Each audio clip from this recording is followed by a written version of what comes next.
आहे तर या जगात आणि माझा काही संबंध. मग तुमचा तुमच्या सुनाचा संबंध का? उगाच आपलं याच्या त्याच्यापाशी मुखत राहायचं, माझं ऐकत नाही, माझं ऐकत नाही. तू कोण बरं? तो का तुझ्या सासूची सेवा केली ऐकायला? तू कुठं काही शाळेने तो तुझी सासू 3 वेळा बिन भाकरीची मारली आणि इकडं शांतपणा करते नाही ना. तसं त्याचं उत्तर नुसत्या पुण्यानं देव नाही मिळत. वव्यात ऐका, पापात्मक पापा नरका जायचे परी पाविजे शुद्ध पुण्य.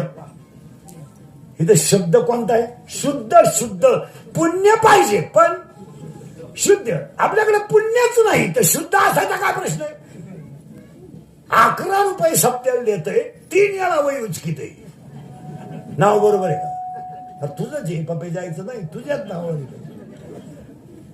याचा अर्थ उत्तर परत नीट आहे का? आता दुसरी ओवी ओव्या क्लिअर झाली.